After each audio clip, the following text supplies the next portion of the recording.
Ce matin, bien au contraire de ce que peut-être parfois on peut comprendre par culte famille, alors oui, on fait des choses qui sont bien sûr adaptées, ludiques, pour que les enfants puissent déjà participer, pour qu'ils puissent comprendre, mais pour qu'ils puissent mémoriser.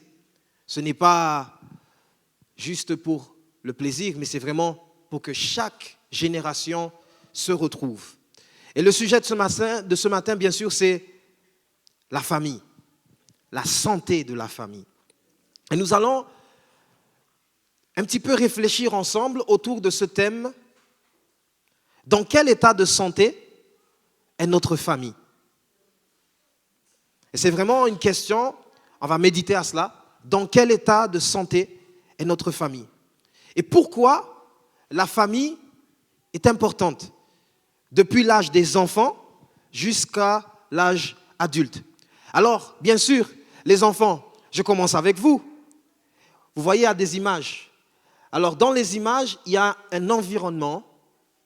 Et en fait, le but de ces images, c'est la préservation de l'environnement. Comment faire pour préserver l'environnement? Une question pour vous. Comment on fait pour préserver l'environnement? Vas-y, tu peux participer, vas-y. Tu sais pas? D'accord? Personne ne sait? Comment? Comment on le préserve? En l'entretenant, oui. Et qu'est-ce qu'on fait pour entretenir l'environnement? On enlève tout ce qui ne va pas, on enlève les déchets. Ok, et si on jette des déchets par terre, qu'est-ce qui se passe? Ça génère la pollution. Si on jette les déchets par terre, qu'est-ce qui se passe?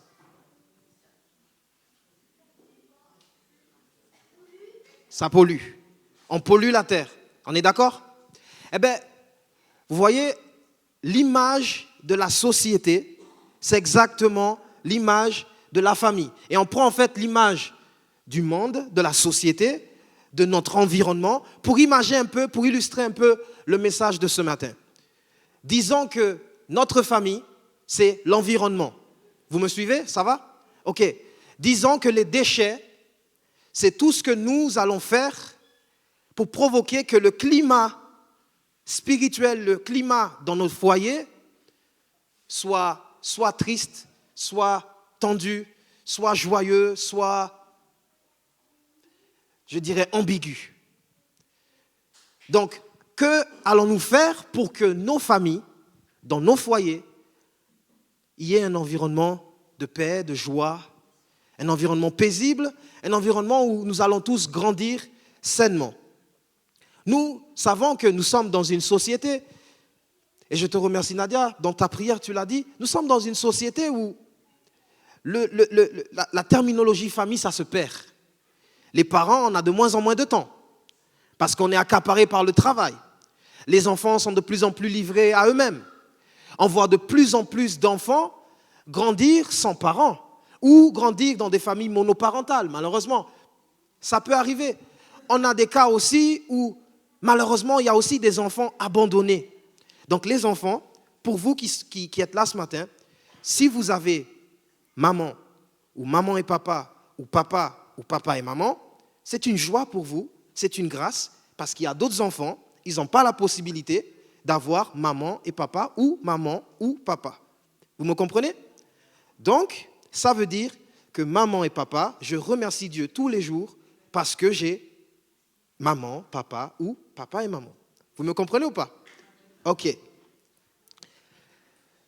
Il est donc important ce matin qu'on puisse comprendre qu'est-ce qu'est la famille. C'est quoi la famille? Mais c'est quoi la famille selon Dieu? Que Dieu dit de la famille? On a tendance à séparer un petit peu les choses. Mais que dit Dieu sur la famille? Dieu a une vision très différente de la famille, une vision précise. Et le cœur, le fil conducteur de la vision de Dieu, du projet de Dieu, c'est un seul, c'est l'amour. L'amour. L'amour est le fil conducteur de toute chose pour tout projet de Dieu. Donc le projet de Dieu pour nous, enfants, ados, jeunes, vieillards, c'est l'amour. Et on va prendre ce texte qui est simple, Jean 3,16. Vous le connaissez les enfants. Car Dieu a tant aimé le monde qu'il a donné son Fils unique afin que quiconque croit en lui ne périsse point, mais qu'il ait la vie éternelle. En effet, Dieu offre à chaque personne, Dieu offre à toute l'humanité, peu importe l'âge, Dieu offre à tout le monde la possibilité de devenir enfant de Dieu. Et donc, quand nous devenons enfants de Dieu en croyant en Jésus-Christ, nous rejoignons la famille de Dieu. La famille de Dieu. Dites avec moi, la famille de Dieu. Et nous sommes la famille de Dieu. Nous sommes la grande famille de Dieu. La famille ne se résume pas seulement à juste un couple et un mariage. Mais Christ, par son sacrifice à la croix, par son amour, quand nous acceptons Jésus dans nos cœurs, dans nos vies comme notre sauveur, nous sommes capables, il nous rend capables de devenir enfants de Dieu. Par conséquent, en fait, pas que les enfants sont des enfants. Nous, les adultes, nous sommes aussi enfants de Dieu. Et c'est merveilleux. Jean 1, 12, il dit ceci. Mais tous ceux qui l'ont reçu, à ceux qui croient en son nom, il a donné le pouvoir de devenir enfants de Dieu. Les enfants, Dieu vous a donné le pouvoir de devenir enfants de Dieu.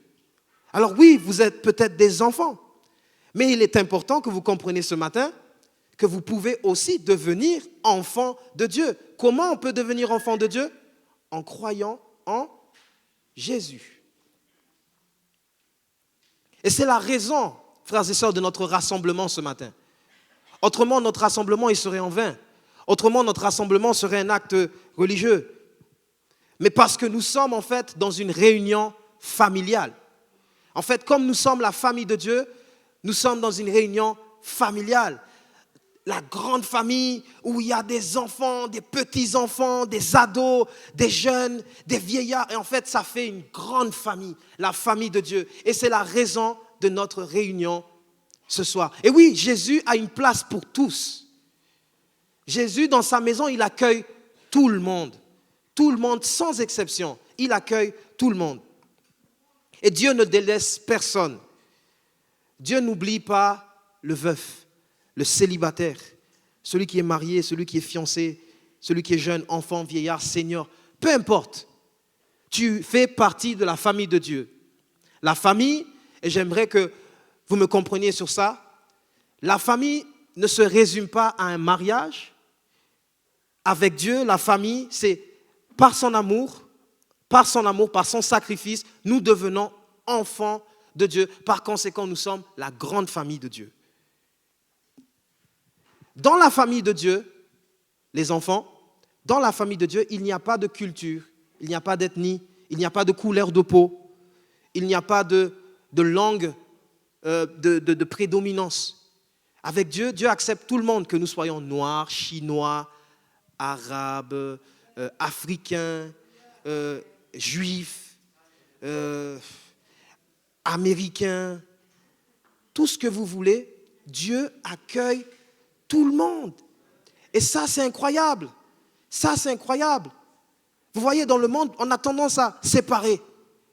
Mais Dieu, et frères et sœurs, oui, je veux le dire, dans la famille de Dieu, il n'y a pas de racisme. Dans la famille de Dieu, il n'y a pas de différence de peau. Dans la famille de Dieu, il n'y a pas de différence de culture.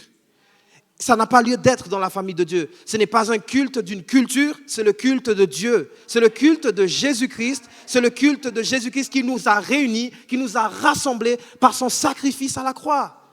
C'est la seule raison. C'est la seule raison. Donc les enfants, quand vous êtes à l'école et que vous avez peut-être d'autres enfants qui sont avec vous et qui ne sont pas peut-être comme vous, ils peuvent aussi devenir enfants de Dieu. Par conséquent, vous devez les aimer. Vous devez aimer tout le monde. Parce que Jésus, il aime tout le monde. Jésus aime tout le monde. Nous allons prendre ce texte, Galates 3, 26, 28, pour illustrer ce que j'étais en train de dire. Car vous êtes tous fils de Dieu par la foi en Jésus-Christ. Vous tous qui avez été baptisés en Christ, vous avez été revêtus. Il n'y a plus ni juif, ni grec. Il n'y a plus ni esclave, ni libre. Il n'y a plus ni homme, ni femme. Car tous, vous êtes un en Jésus-Christ. Un rassemblement, un seul homme, un seul corps, une seule famille, une seule grande famille qui rassemble énormément de personnes. Donc peut-être que toi, si tu es là pour la première fois et tu n'as pas de famille, eh bien, bienvenue à la famille de Dieu. C'est une famille. C'est une famille.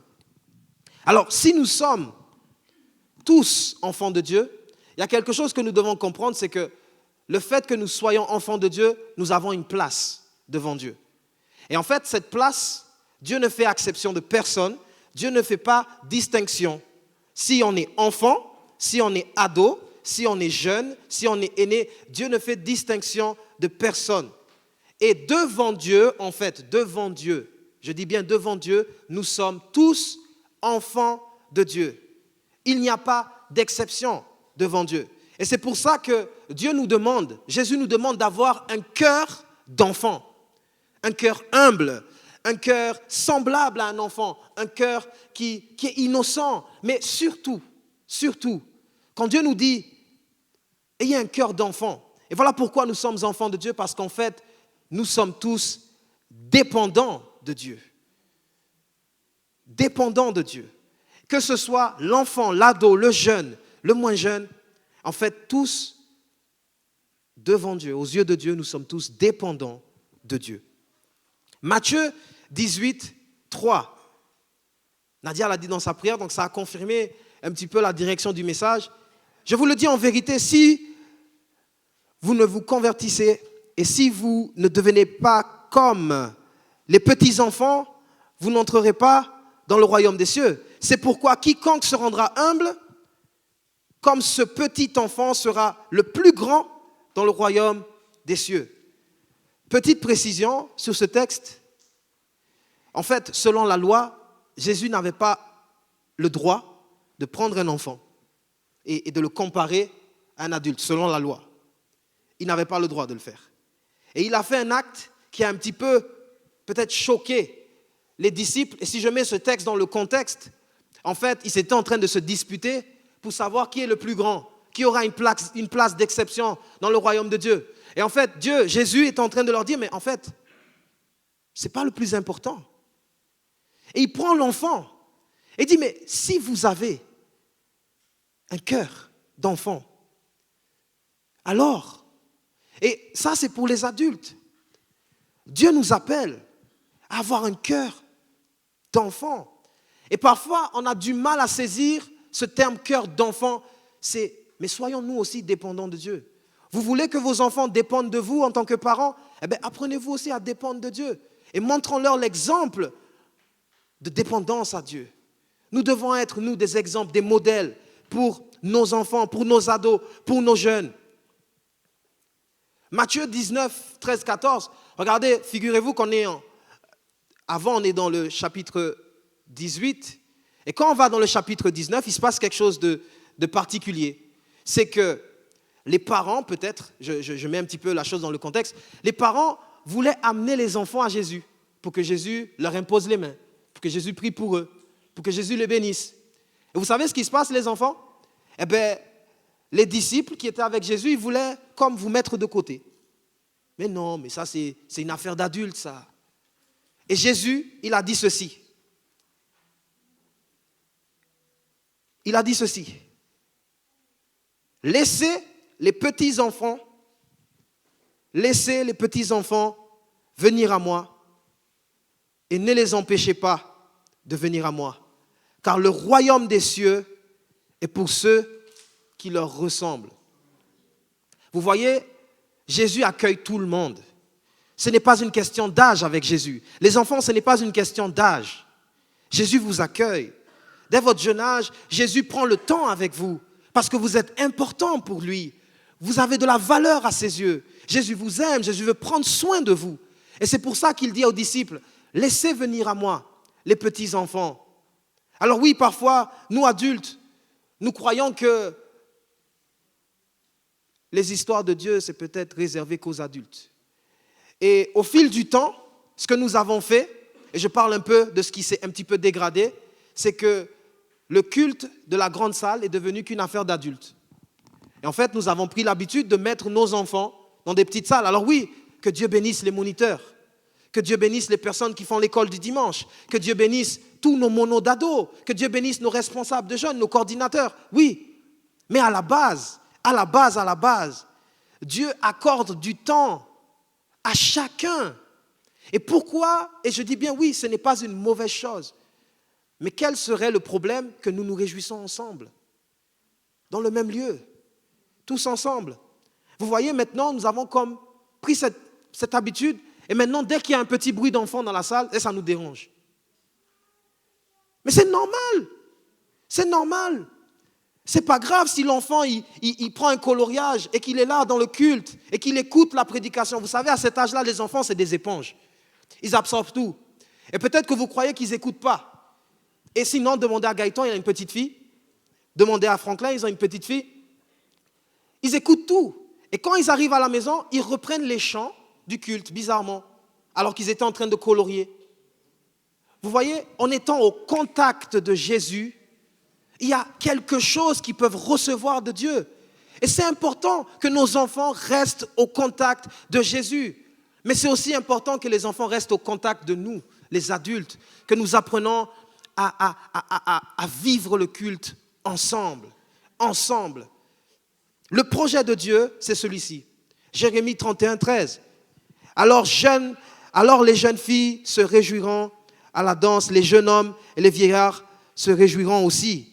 Je chanterai leur deuil en allégresse et je les consolerai et je leur donnerai de la joie après leur chagrin.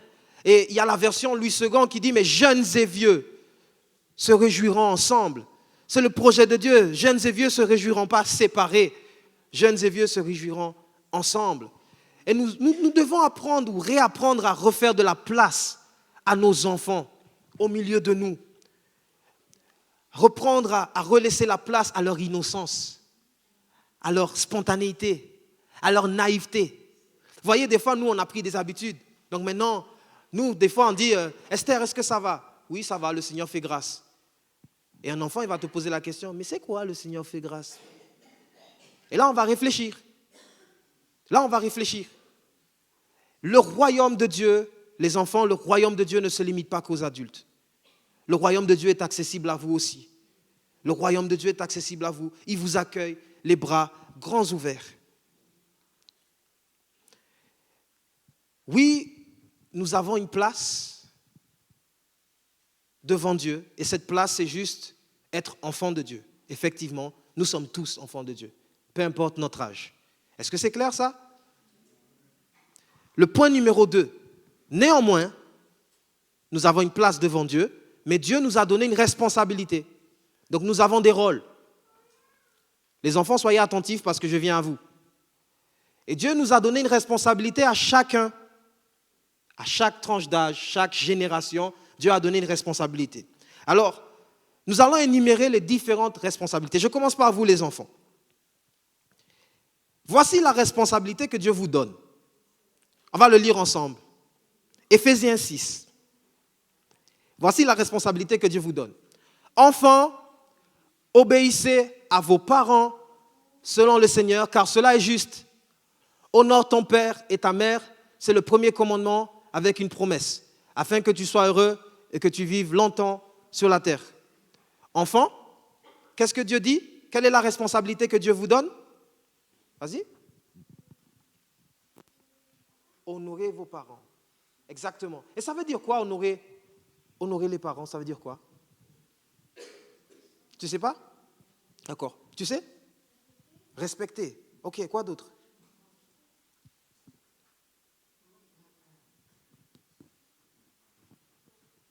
Rien d'autre? Quelqu'un peut dire quelque chose? Obéir. Les adultes, vous avez le droit, hein? Allez-y. Allez-y. Ça veut dire quoi obéir aux parents? Allez-y, c'est votre place. Ça veut dire quoi obéir aux parents? Allez-y. Les aimer. Waouh. Oui. Oui. Obéir en amour.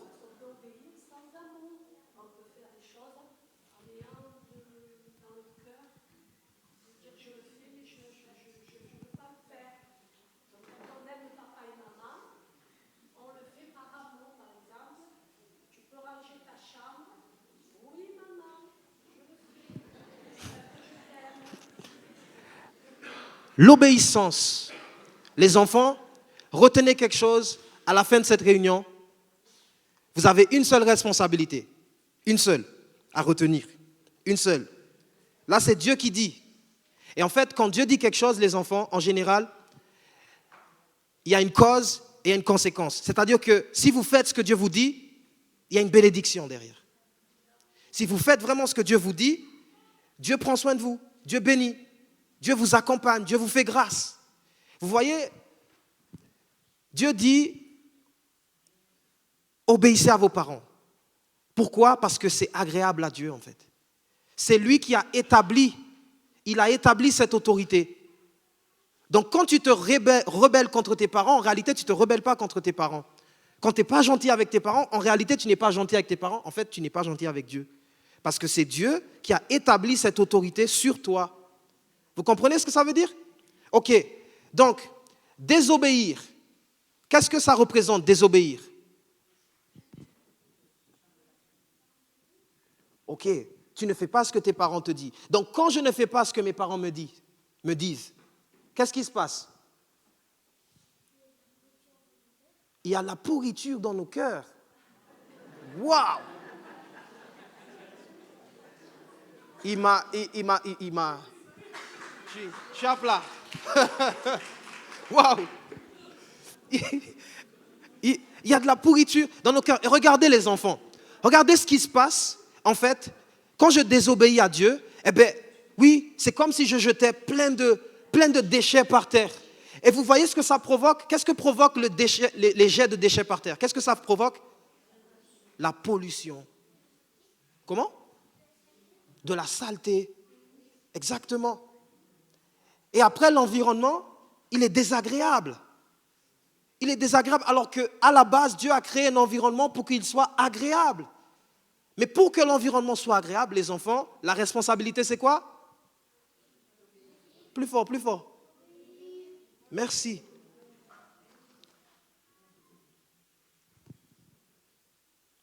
Vous savez pourquoi Dieu vous demande d'obéir? Parce qu'en fait, il vous aime. Et en fait, quand vous êtes enfant, vous êtes vulnérable, vous êtes fragile.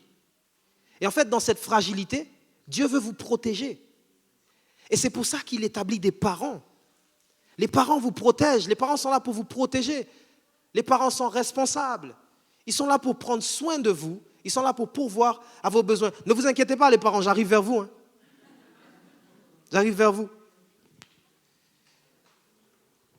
Les ados, les jeunes, quelle est votre responsabilité? Parce que bon, j'ai parlé aux enfants, les enfants ils ont compris. Les enfants, c'est quoi votre responsabilité? Vous avez vu, ils ont capté. Ok. Les ados, les jeunes, voici la responsabilité que Dieu vous donne. 1 Timothée 4, 12, 14. Alors il y a un contexte bien particulier, mais ce contexte, on peut l'élargir. Regardez ce que Paul dit à Timothée. Que personne ne méprise ta jeunesse. Mais sois quoi? Là, les jeunes, je veux vous entendre. Hein? Mais sois un pour... En quoi? En conduite, en foi et en pureté. Alors oui, le contexte ici, c'est que Timothée, il était appelé au ministère. C'était un jeune pasteur. Donc Paul l'encourage à ce que personne ne méprise sa jeunesse. Mais si on élargit ce verset sans vouloir le sortir de son contexte, en fait c'est un verset qui peut s'appliquer aussi à tout jeune de notre génération. Jeune, le Seigneur nous a donné quelque chose de spécial. Notre jeunesse, nous sommes forts, nous sommes pleins d'énergie. Mais Dieu nous dit que personne ne méprise notre jeunesse.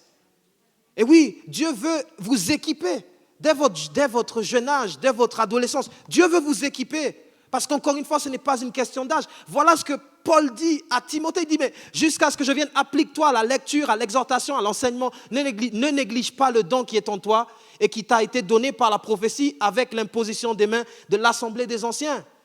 Ne méprise pas le don que Dieu a placé en toi. Dieu a mis des dons en chacun d'entre vous, jeunes, ados. Pourquoi méprises-tu ça? Non, mais parce que je suis trop jeune. L'apôtre Paul dit à Timothée, mais Dieu ne t'a pas donné un esprit de timidité, mais un esprit de force, un esprit de courage, un esprit de sagesse, un esprit d'amour. C'est ça. Dieu vous remplit de sagesse, de courage. Les jeunes, Dieu veut, jeunes, ados, que tu sois un modèle. Voilà ta responsabilité dans cette société, dans cette génération. Pas seulement, oui, il y a modèle dans l'église, parce que les croyants doivent te voir faire, mais aussi en dehors, dans la société, là où tu es placé, dans ton école, dans ton université, dans ton travail. Sois un modèle. Vous savez ce qui manque, les jeunes, les ados, dans cette génération? Il manque des modèles. Il manque des modèles. Il y a beaucoup, oui, beaucoup de banditisme, beaucoup de choses qui se passent, beaucoup de trafic de drogue. Mais quel jeune se lève en disant, moi je veux être un modèle pour ma génération. Moi je veux être celui qui va impulser quelque chose pour ma génération. Dieu parle à des jeunes. Dieu veut que des jeunes se lèvent. Dieu veut que des ados se lèvent. Des jeunes remplis de l'esprit. Des jeunes qui vont changer leur génération. Soyez des modèles, les jeunes. Cette génération a besoin de modèles. Mais soyez des modèles dans l'église. Que les anciens vous voient remplis du feu. Les anciens doivent vous voir là. Il faut aller les chercher, les anciens. Il faut aller les titiller parfois. Il faut aller les chercher un petit peu, les secouer. Bon, les jeunes, du coup, quelle est votre responsabilité? Eh bien, ce n'est pas comme les enfants. Les enfants, c'est quoi votre responsabilité? Les jeunes, c'est quoi votre responsabilité? Merci. Les parents, vous croyez que je vous ai zappé, hein? Non, non, non. Les parents, voici votre cadeau. Voici votre cadeau. Éphésiens 6, 4. Vous, pères, nous, on a tendance à dire toujours, la Bible dit, mon petit, obéis. Et toujours, on lève le doigt comme ça en plus. Hein. Attention. Hein. Mais souvent, on oublie la suite du texte. Vous, pères, n'exaspérez pas vos enfants. Là, les jeunes, vous pouvez dire amen. Les enfants, vous pouvez dire amen. Parce que tout à l'heure, les parents ont dit amen. Vous, pères, n'exaspérez pas vos enfants, mais élevez-les en les éduquant et en les conseillant d'une manière conforme à la volonté du Seigneur. Maintenant, j'arrive à vous. Les parents, oui, Dieu vous a donné l'autorité. Hein. Et ce n'est pas biblique que de dire, oh, mais ça me dépasse. Je ne sais plus quoi faire avec mon enfant. Mon frère, ma soeur, Dieu t'a donné l'autorité. Dieu t'a donné l'autorité sur tes enfants. Tu as une responsabilité sur tes enfants. Qu'as-tu fait de la responsabilité que Dieu t'a donnée? Tu as délaissé ça. Dieu t'a donné la responsabilité de redresser les enfants, de les enseigner. Mais je veux faire une parenthèse sur le mot irriter. Le grec, c'est n'exaspérez pas vos enfants avec des exigences déraisonnables. Vous savez, des fois, on aime bien là. Voilà. Moi, je veux que tu sois 18 de moyenne, pas mieux. 19 de moyenne, pas mieux. Je veux que tu sois le premier de la classe. Ok, c'est peut-être bien, oui, comme objectif. Mais peut-être que tu pousses un peu trop la chose et tu mets ton enfant dans une pression psychologique et au bout d'un moment, l'enfant, il se décourage parce que c'est trop. Il y a aussi des règlements tracassiers. N'irritez pas, flexible un peu, avec sagesse, avec amour. Il y a aussi autre chose. Vous pouvez aussi irriter vos enfants par le favoritisme. Les enfants ont tendance à dire, ah mais le premier c'est le préféré. Ou le plus petit c'est le préféré. C'est des choses qui peuvent irriter les enfants. Il faut une juste valeur pour tous. Que ça soit équitable pour tous. Dieu demande, parents, la sagesse. Mais cette sagesse, elle vient d'un fondement. Et le problème, c'est que, en fait, souvent, notre éducation et nos règles, on ne les base pas sur les fondements de la parole. Vous voyez? Et le Seigneur appelle les parents à revenir au fondement de la parole. Parce que je pense que si on revient au fondement de la parole, Dieu, vous voyez Jésus, les disciples, oui, des fois, il les avait fâchés un petit peu, parce qu'ils faisaient des choses.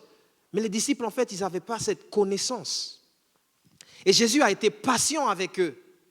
Et de même, parents, le Seigneur vous demande, parce que c'est la responsabilité qu'il vous a donnée, enseigner, ça prend du temps. Oh là là, mais il me fatigue, plus vite, il ne comprend pas là.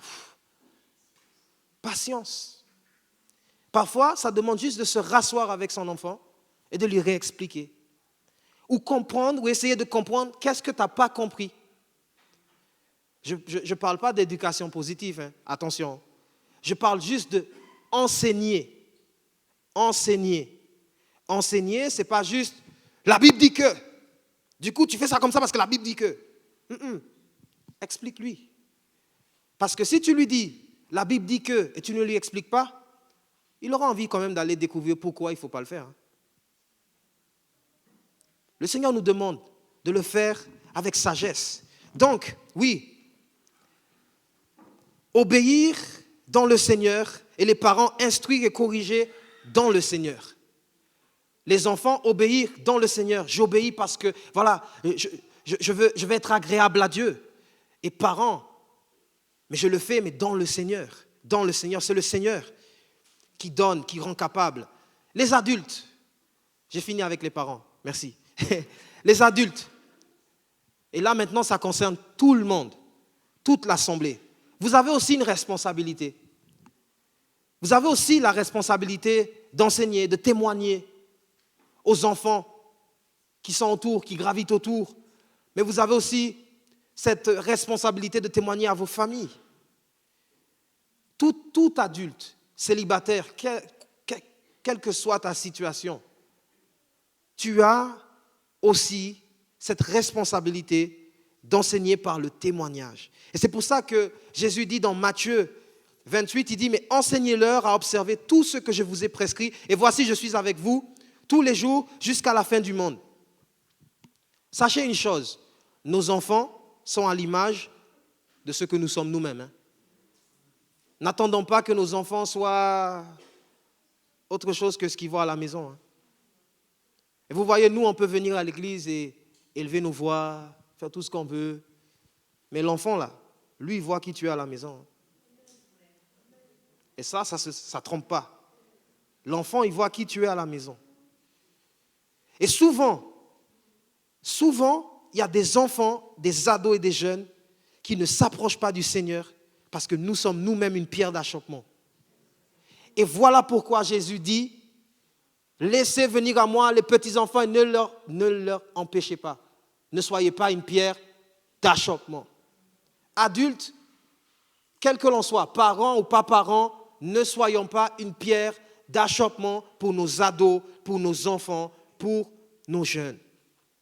Notre mission à tout adulte est d'enseigner par notre témoignage. Et nous avons cette responsabilité adulte d'apprendre à ces petits-enfants à devenir aussi eux des petits disciples. Des petits disciples de Jésus-Christ. Les aînés, j'ai bientôt fini, les aînés. Je ne vous ai pas oublié. Mes chères mères et mes chers pères, je ne vous ai pas oublié. Voici ce que le Seigneur vous dit, les aînés. C'est très important parce que nous avons besoin de vous. Vous voyez, si nous ne voulons pas trébucher là, dans notre chemin, nous avons besoin de vous. Voilà ce que Paul dit à Tite, Tite 2, versets 2 à 5. Dit que les vieillards doivent être sobres, honnêtes, modérés, saints dans la foi, dans la charité, dans la patience. Dit que les femmes âgées doivent aussi avoir l'extérieur qui convient à la sainteté. N'être ni médisantes, ni adonnées au vin, qu'elles doivent donner des bonnes instructions dans le but d'apprendre aux jeunes femmes à aimer leur mari et leurs enfants. Il y a plein d'autres textes qu'on pourrait prendre comme exemple. Mais ce que je veux illustrer, les aînés, c'est que vous avez aussi ce rôle de maman, de prendre soin de nous, de témoigner de votre vécu, de votre foi. Vous qui avez peut-être 40 ans ou plus de mariage, mais moi je veux savoir, c'est quoi le secret pour tenir 40 ans dans un mariage? Vous allez me dire, mon enfant, les épreuves. Oui, mais je veux savoir, les épreuves. Comment tu as fait pour sortir des épreuves? Parce que moi, à mon tour, je vais passer aussi par des épreuves. Mais je veux aussi apprendre de peut-être vos erreurs pour ne pas commettre les mêmes erreurs. Et il y a des enfants à qui on peut enseigner des choses pour ne pas qu'ils commettent les mêmes erreurs que nous avons commis. Les aînés, s'il vous plaît, les vieillards, ce n'est pas fini. Vous êtes encore utiles entre les mains de Dieu.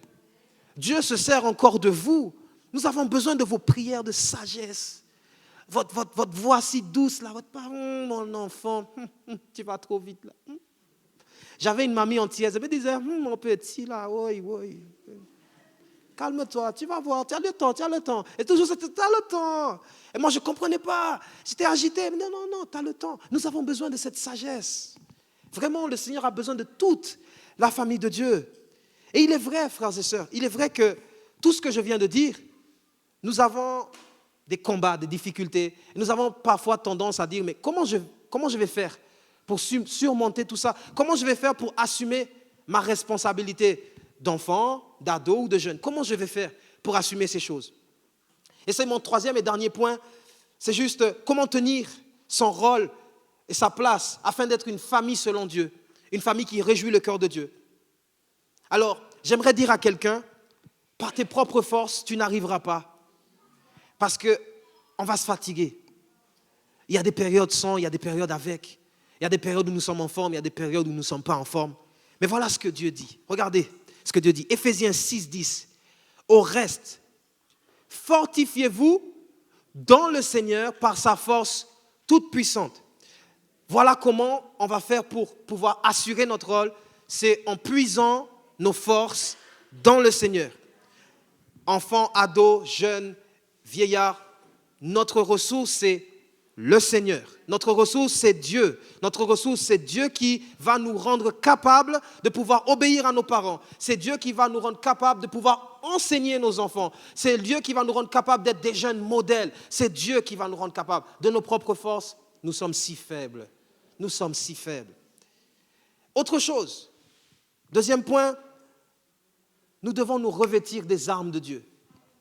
Vous savez pourquoi? Parce qu'il y en a un qui, lui, ne veut pas que la famille soit unie.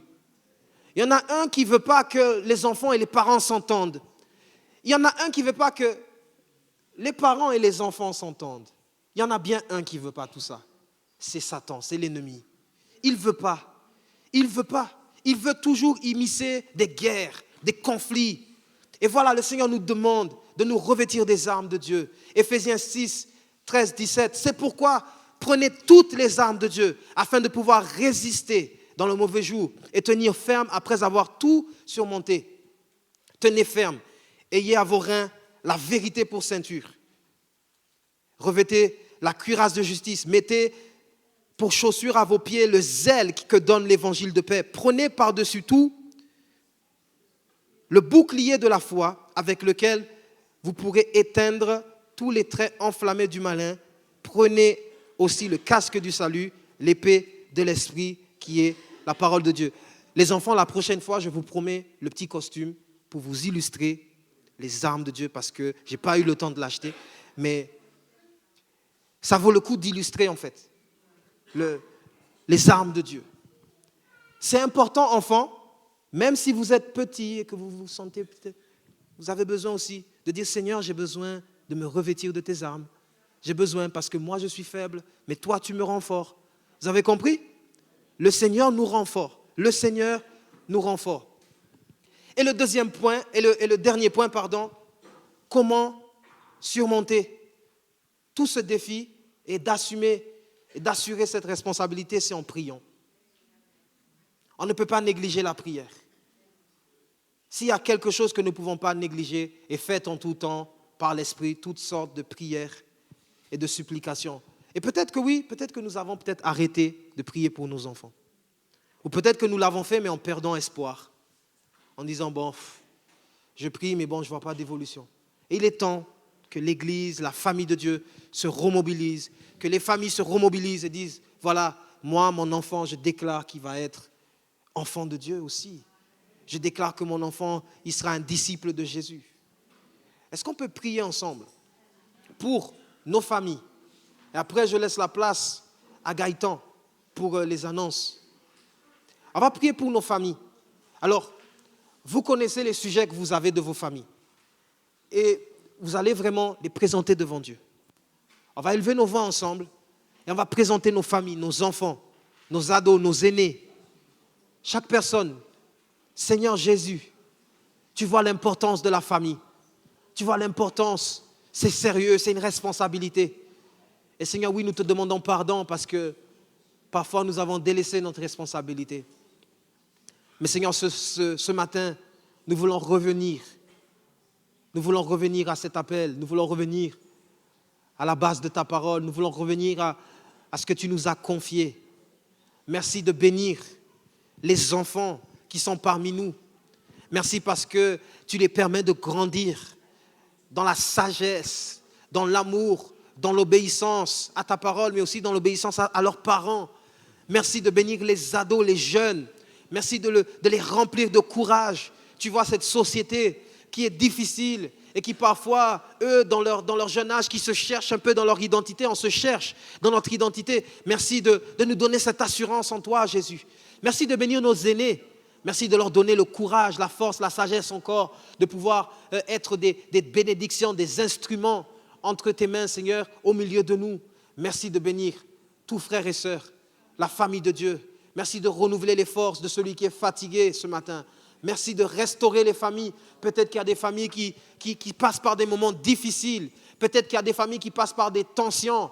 Peut-être qu'il y a des familles qui passent par des difficultés, des conflits avec leurs enfants. Mais nous te prions, Jésus, que tu fasses grâce, que tu bénisses, que tu restaures les familles. Restaure les foyers, Jésus. Nous avons besoin de foyers qui sont en bonne santé pour toi, Jésus, pour ta gloire. Merci, Seigneur. À toi, toute la gloire et toute l'adoration. Amen.